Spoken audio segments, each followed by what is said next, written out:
Hey up everybody and welcome back.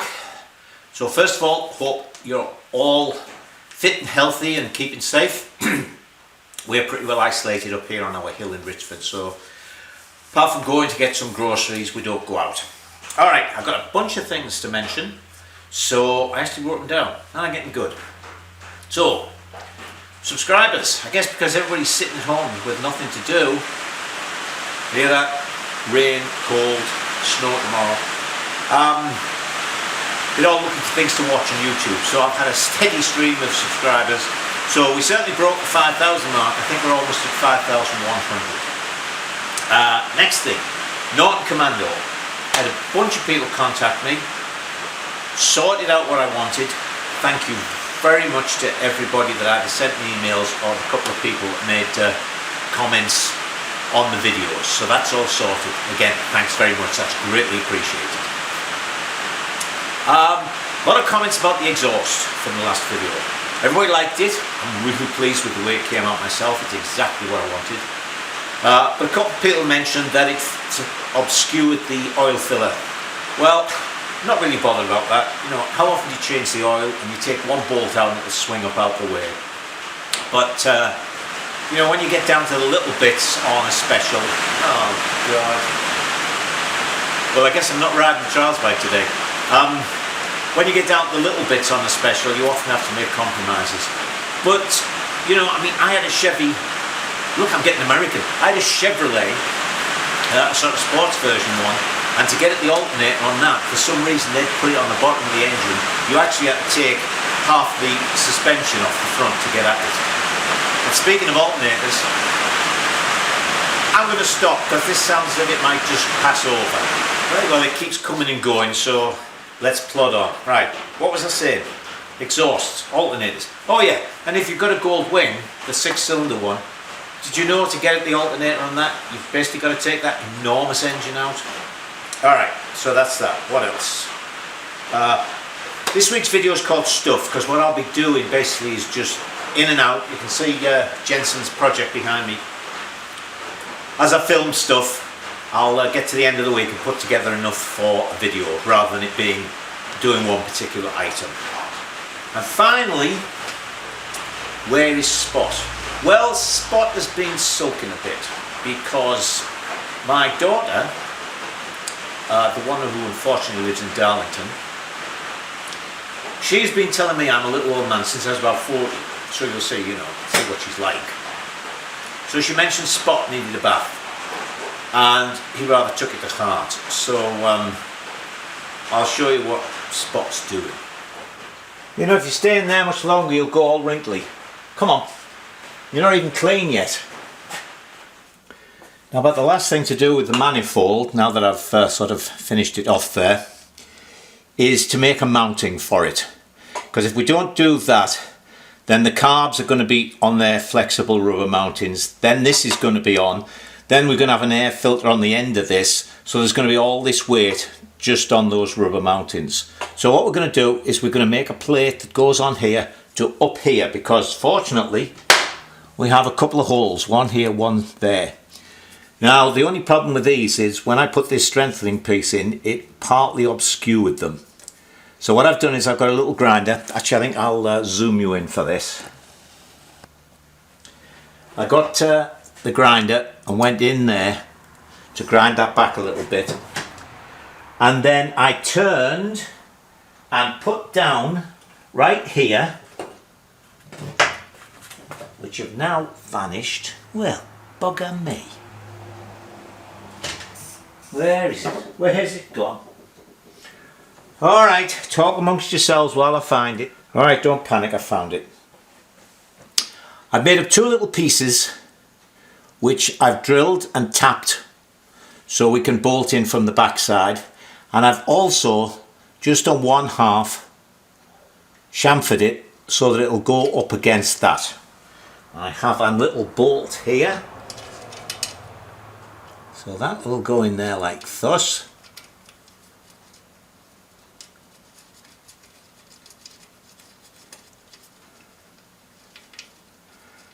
Oh, come on, you just screwed in there. I'll just chase these threads.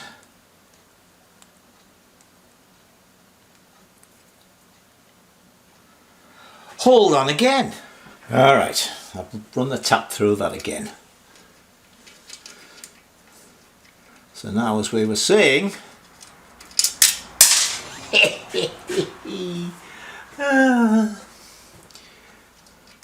where else do you have this much fun on a Sunday evening?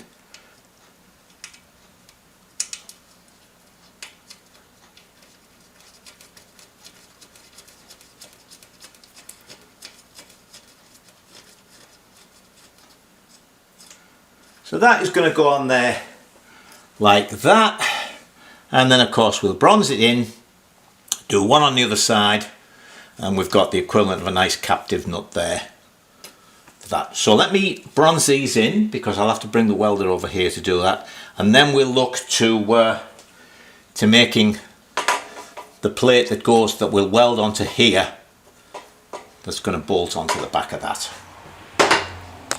So I've put our white piece back on, and I set to with some cardboard to make a template to mount off these two holes up here and go onto there. So my first thought, I thought I'd get really clever and do it, you know, like that onto the two tubes, but that didn't work. So then I did this one, which looks a bit like the bat symbol, and that didn't quite work. So what I finally did was, here's a little tip for when you're doing really difficult cardboard templates. Keep at it for a while, and then you say sod that, and you make a simple one, and then that goes on with its couple of little bends and it goes in there. So from that we make this piece, which we're going to bolt into place. Then that will go on there, we'll get some weld on it, and then I'll take it off. So let me put a couple of bolts in to hold it and put some tacks on. Yes, you were right, it did look too simple, so I tarted it up with this very artistic hole there. So that's, actually I welded it on because I was able to get at it. So that's still a bit warm. I've been blowing compressed air on it because there's the rubber fittings here. I didn't want the heat to get through too much. So anyway, we'll let that cool down, and then as soon as the filter arrives, we'll put the filter on, and that's that job done.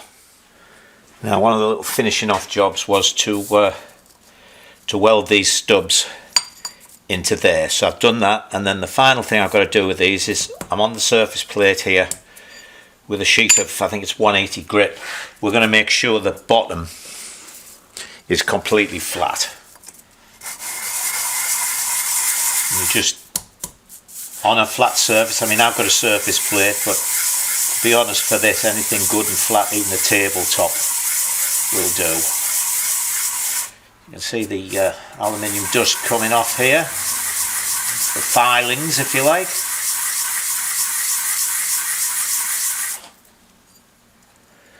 What we're going to do, you can see here it's touching, there it isn't. So we'll just keep going until we get the same finish. See the scratch marks there? Here, because we're going in circular, we're getting a more uniform finish. Let me pull you back a little bit because I've got a feeling I might go out of shot here. There we go, that should do.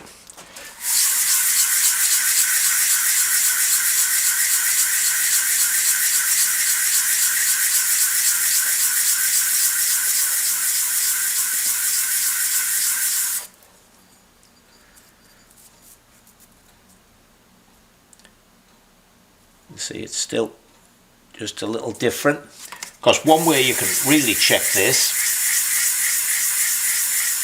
and that's what I'll do now. I'll switch you off, because what I'm going to do is put some die chem on and let it dry, and then we'll see if there's any high spots. So there's the die chem on it. Let me get that bit of off there. So now we'll just try it.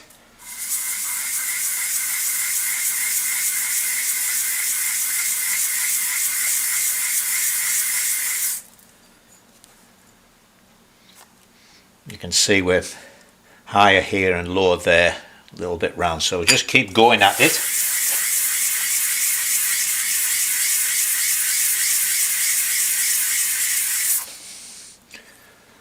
See, it's getting less and less.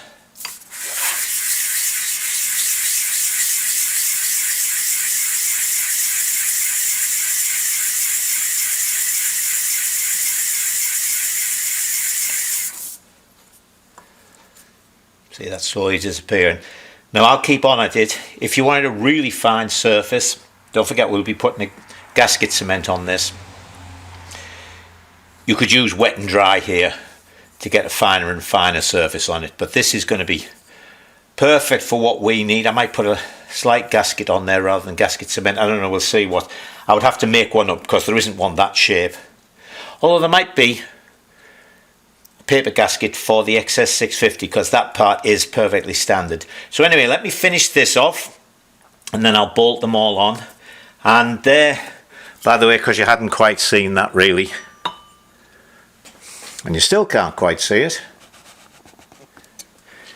is the finished Y piece with this mounting on. So let me get these done. There it is, all on, and by pure coincidence, while I was rubbing those flat, the FedEx man arrived with the air filter. And I had noticed, which is a big plus, that the hole is offset. You remember I was worried we didn't have quite enough room at the bottom? Well, now of course I can have it more to the top. So that is going to go on there like that. Screwdriver. There we go. Oh, there's tons of room, isn't there? I don't know what I was worried about. Tons of room.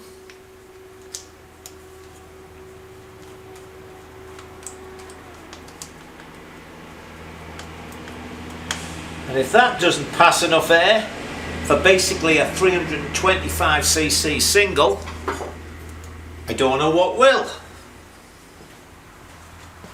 There we go.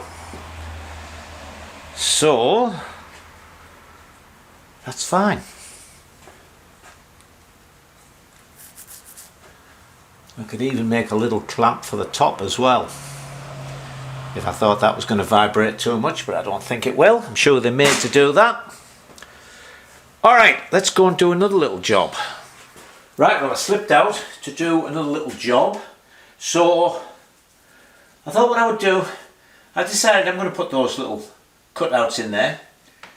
It was doing that one in there, just made it look so much better. And I mean, you don't really see these, but I thought I would do it anyway if there's something to do. So let me take these off and we'll go over to the milling machine. So there you can see the marks. Basically what I've done is I've put it 3/4 of an inch from each edge. It's not going to go to a point. I've got a 1/2 inch roughing end mill in. So I'm going to sort of plunge in. So there's going to be a 1/2 inch curve at each corner and then just move along. And it's on, I didn't used to have this on, you can't see it at the moment, but I've put it on the swivel base so that I can just run it along and then swivel it round and just go in straight lines. Much easier than trying to mill it all out the middle. So I've just run this along there to make sure I'm all right for this, which I am. So what I've got to do is come along here until I am going to do, actually it's just slightly out, isn't it? Let me make a minor adjustment here.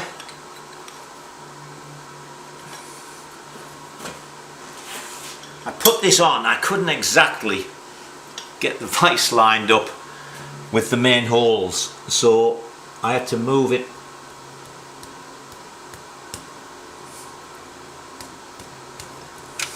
got a hammer there, Michael. I had to move it on the swivel so the zero is actually on 1 degree. But we use it as a relative measurement, and if I have to go to 36 degrees, say, that's an arbitrary number, I'll just go to 37. That is close enough for that. So let me tighten that back up.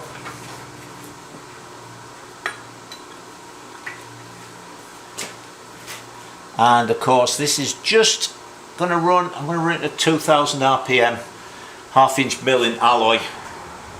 That's just in the noisy bit. I still haven't done the belts in this. Okay, so let me put my safety glasses on. We'll run it down here till, as I say, I'm getting a 1/2 inch curve. I'll run it down until I meet both lines. There. That'll do. So we'll watch the first little bit and then I'll just press on.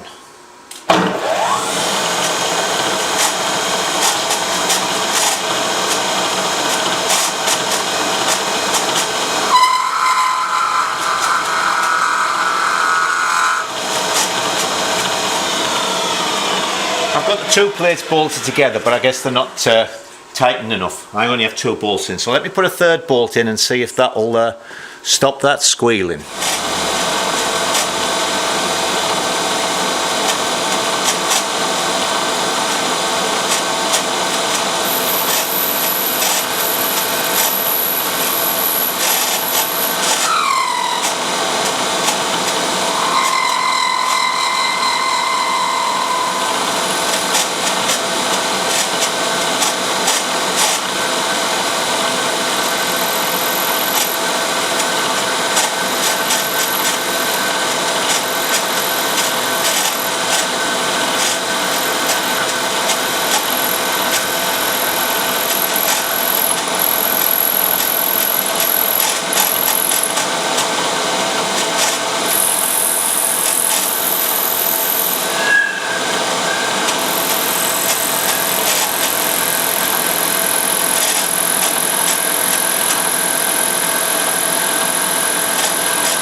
Okay, I'll finish this run and then I'll bring you back when we're going to swivel round to do the others. There's the first slot cut. So what I'm going to do now is swivel this around so that is now parallel with the axis of the mill. So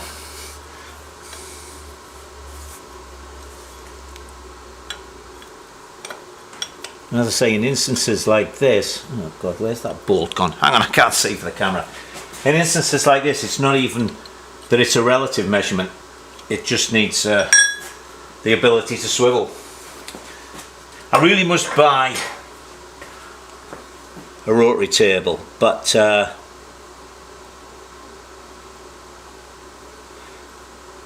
you know, can't get everything at once.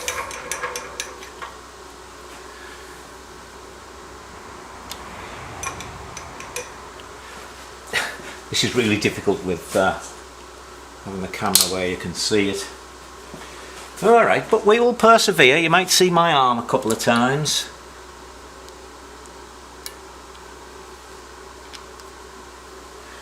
Now then, let's wind that across and see if it follows the black line.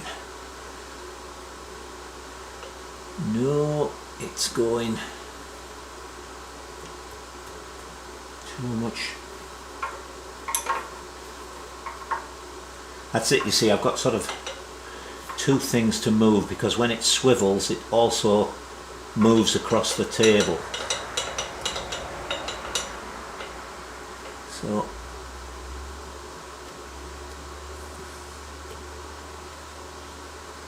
it's a little bit of 2 things, so that's just on the black line. Oh, that's nice. That's nice. Right, let's lock that down. In amongst that bunch of tools I got at the jumble sale, there was a 3/4 one end and a 7/8 the other end, which is perfect because the ones on here are 3/4 and they're 7/8 for all the T-bolts for when I'm not using the vise. Alright.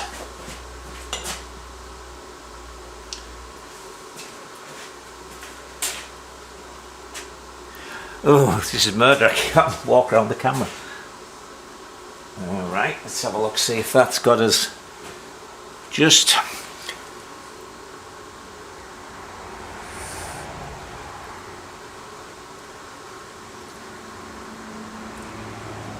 That's about nice. So hang on, I'm going to move you a second. I've been working away and I didn't switch it back on. Alright, I swiveled this round. I don't know if you saw that, I'll have to check back. And now I'm just doing the first cut, now it's running along parallel.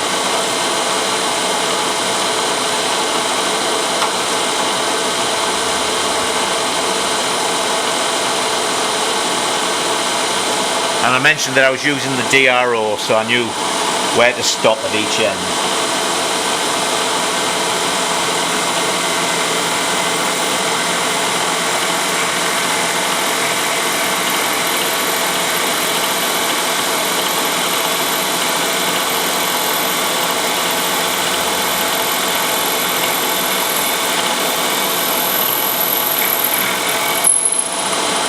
Okay, let me keep doing this. Now we're going to swivel it so that we're going to go across the table, not along the table. So, move that in.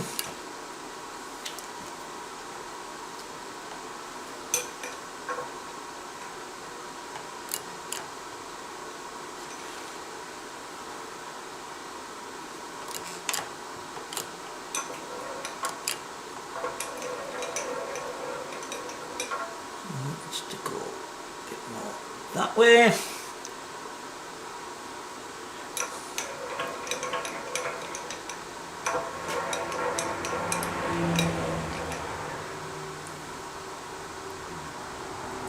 That's just nicely in there.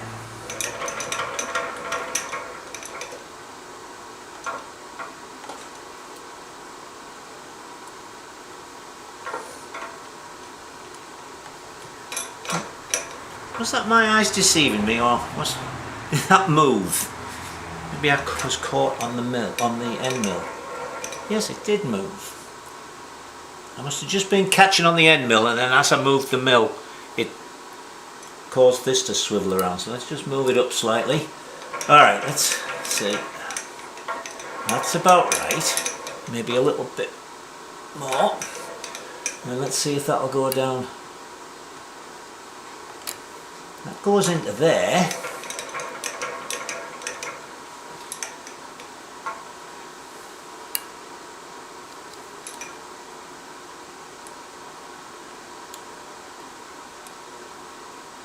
And that goes into there. So let's lock that down.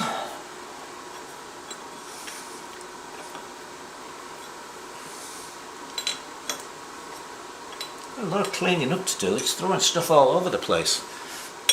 Alright, let's try that again. That goes in there.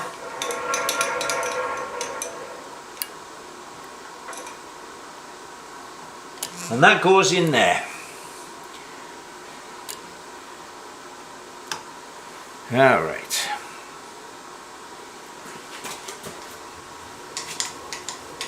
Now just to wound this down as well. Okay, so I'm using the DRO as well, so I know where my start and finish points are.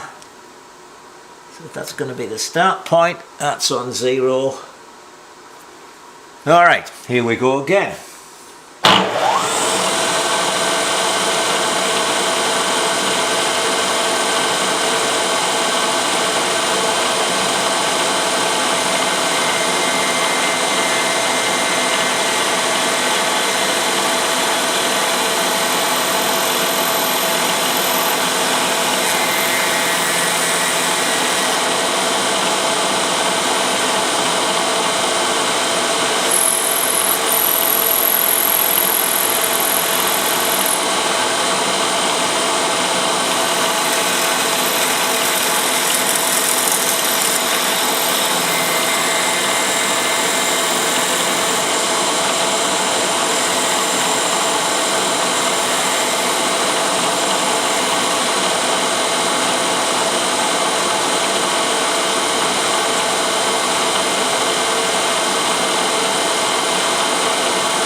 Let me pull you back.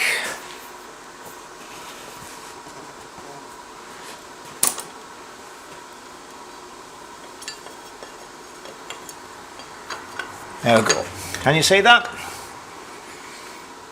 Yep. So we're all set. Go and put it back on the bike.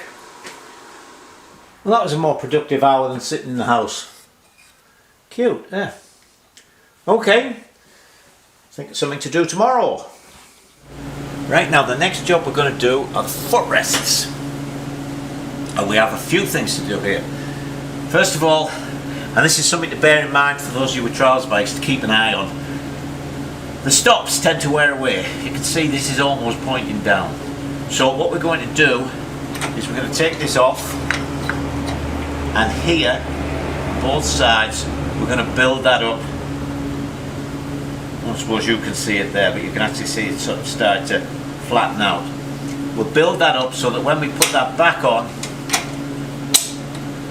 it'll stop. Just point it up. And that's the way you want your footrest, your trials footrest to be. You know, when your feet's slipping off. You know, it's fine normally, but a bit of mud and stuff like that, and you'll find they'll slide off. But they won't if they're just canted up slightly. So we're going to do that, and that needs doing on both sides. Then the other thing that's worn is the back in here. This part acts as a stop when it's going up, and as a couple of people pointed out, the last thing you want is if you fall over, but you don't even need to fall over. If it falls off the stand, you know, you don't want that to come up and smack into there. So that should stop about there. The other side does. The other side stops about there. But also, the other thing we're going to do is, I don't like these plates. Apart from anything else, they're pointing in the wrong direction. So what we're going to do is we're going to modify these exactly the same way as I did on the B44. We're going to make wider platforms. It's going to be an open design, so mud will go through, and they're going to have a serrated edge. And of course, fortunately, we have the little former that I made for the press to make them, so that'll be easy. So what we're going to do first of all is, as I say, weld these up, get both sides like that and not going up too much. Now on this side, the other side, there's loads of space here. This side actually, it is the flat piece on the top that's hitting there. So once I've got that off, that could go vertically. But we're going to make it so that it stops about there. So what we're going to do, I've already done it on the other side, is we're going to take this plate off, and it's got, basically it's got a washer, and it's, funnily enough, can you see the yellow? They're bronzed on. So we're going to make it that shape.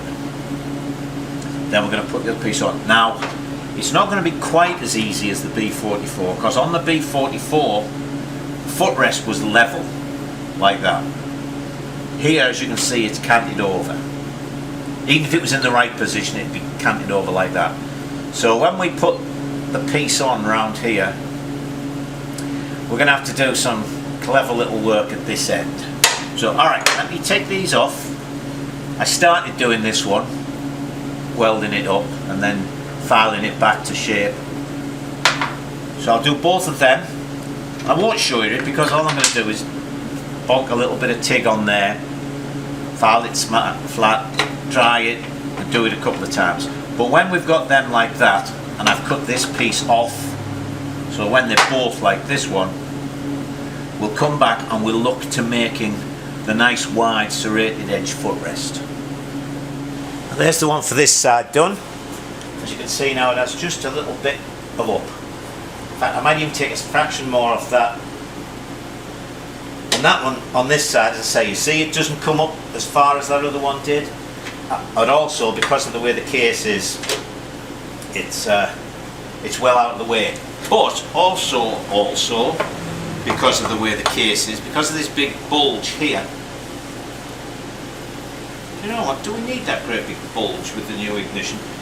I might even look into that, but the thing is, I'm thinking of making this a little longer, because here with your boot on, you know, even with your foot at a bit of an angle, you haven't got much for foot, so we need about another inch, I think. And if I put another inch on, I'm thinking that I'm putting, you know, the further we get away from the pivot point, the more strain we're putting on. So what I might even do is put a little piece in here, so that as well as these resting on this side, we're going to have something pressing on the end. It'll be up here out the way, but when it comes down, we'll go from about here to there with a little bit of plate. It'll just make it even out the load a little more on this, because this is a huge, I don't know whether it's forged or cast, but it's steel. So let me do the other side and show you that. There's the other side done, and right like that. So what we're going to do now is this piece. Actually, I was wrong. It's not this end we've got to be tricky about. It's this end, because instead of being nice and square when we fold the piece over, it's going to have to be at an angle on both sides. So let's get the thing out to put in the press. Right now I've forgotten a step, because of course those of you who remember the ones on the Victor Special, we had holes drilled in this as well to let the mud through. So I've set it up to drill some 3/8 holes, 3/8 of an inch apart.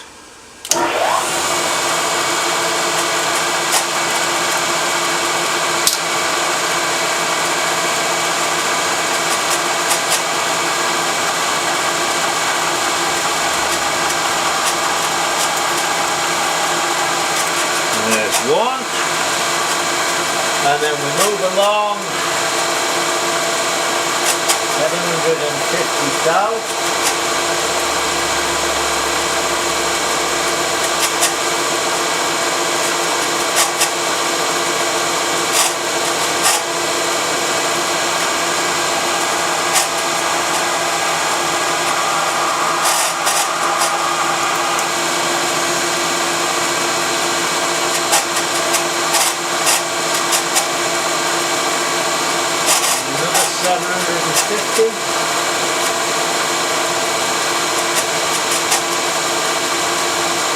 I do like the DRO, and I have some cutting fluid in there for those of you who are wondering.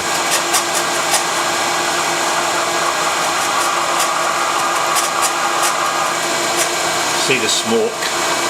And another 750.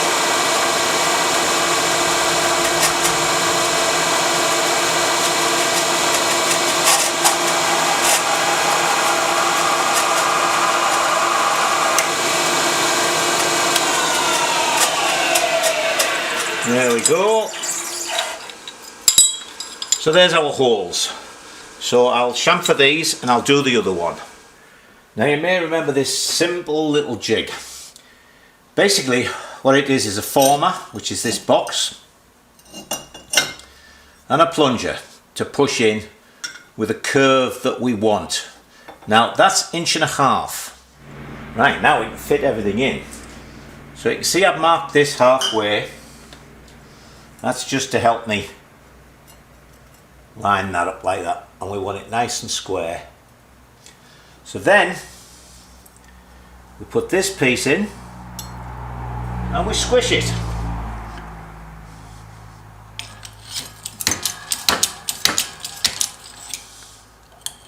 Well, there we go. And you seem to be going down there for a minute. Oh, I just hit myself on the head with the handle of this. Wouldn't a pneumatic one of these, well not a pneumatic, sorry, a hydraulic one of these be nice?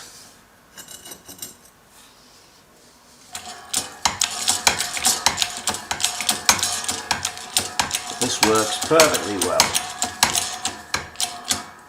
Alright, we take it to hold things.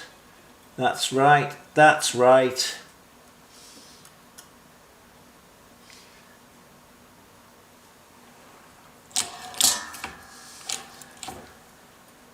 Everything square, everything centered, everything. Where's my ruler? I should measure that. One of my bad habits, eyeballing things instead of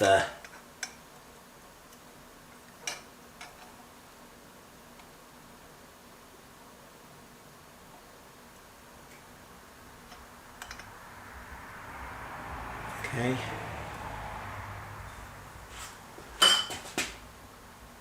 Can eyeball that.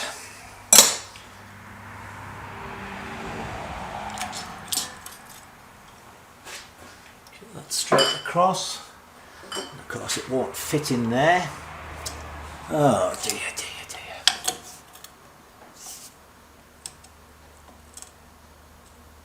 It's been one of those days, people.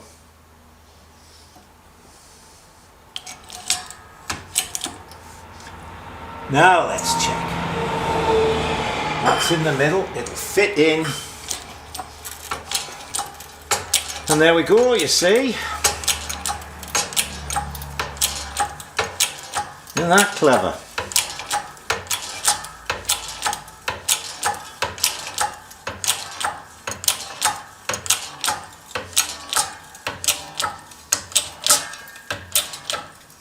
Going over a bit wonky, Michael.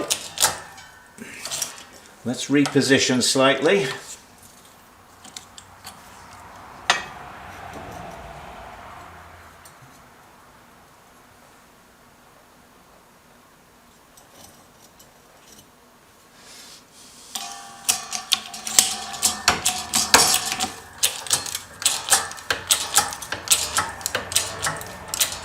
There we go.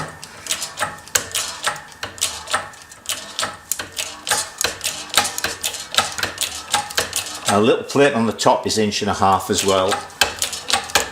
So we're going to push it all the way down.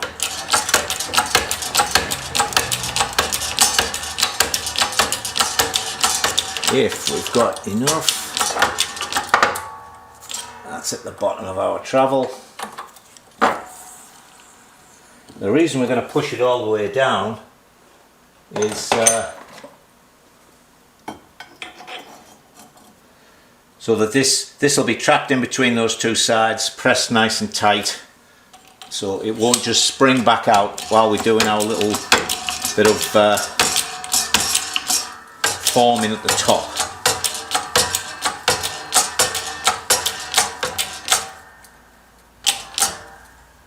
Right, that must be at the bottom. Let's go to the bench for the next stage. Next thing we're going to do is bend these two over. So to do that, I'm going to heat them up.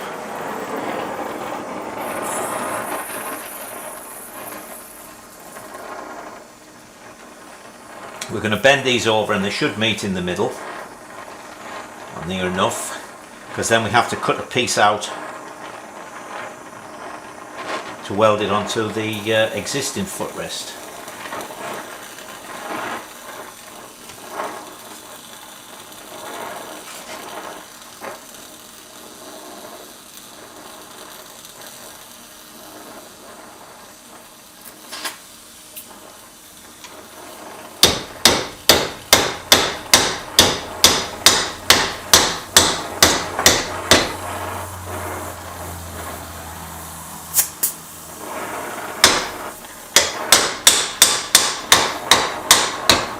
I've actually got a piece in the bottom of the vise here so that this doesn't move down, it's not just being clamped.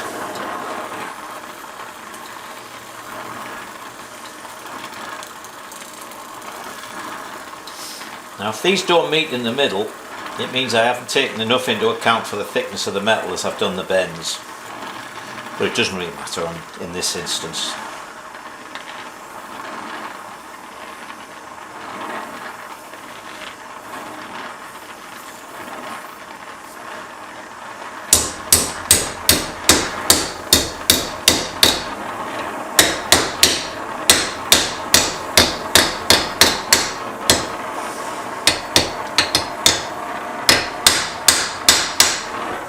Alright, we'll let that cool down. Right, there's the finished article. See, it's nicely formed around there. Straight sides, everything like that. Just a little gap, so I wasn't far out. Now, as I mentioned, with the Victor Special, these were vertical. So it was just a question of popping that on there. But as you can see, they're at an angle, but we want this to be perfectly horizontal. So fortunately, that end and this end are the same shape, certainly here where we're going to weld it on. So what I'm going to do is hold that on there so that it's level, and then we'll draw around this on the back, then we'll cut that piece out, and then it should go on there. So let's see, with that about level and that about in the middle.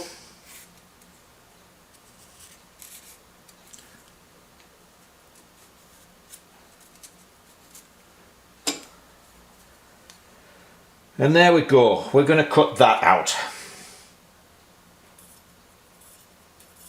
Zonk, zonk, can you see that? Zonk, zonk, zonk, zonk. So I'll go and do that. I think I'll just do that with the cutting wheel. Easier than trying to get in probably with the hacksaw. So I'll go and do that and I'll come back. Right, we've got our square cut out.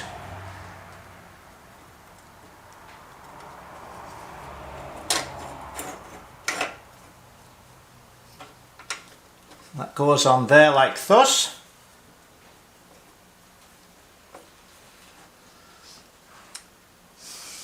Now what I normally do with these as well is cut this at a little angle just to make it look nicer.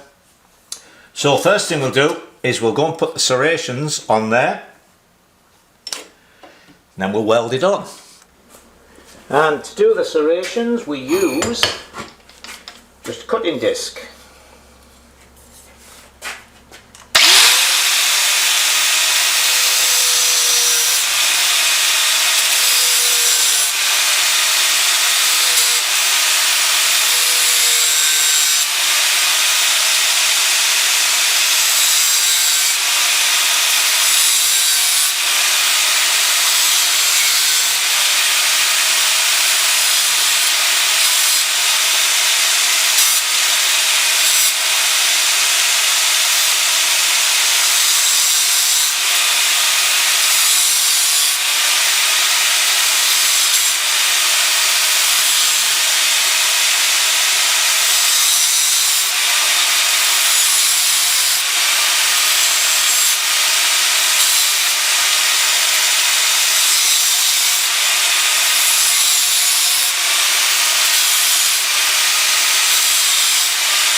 I'm going to go around this end, which will put sparks this way, so I'm going to move you.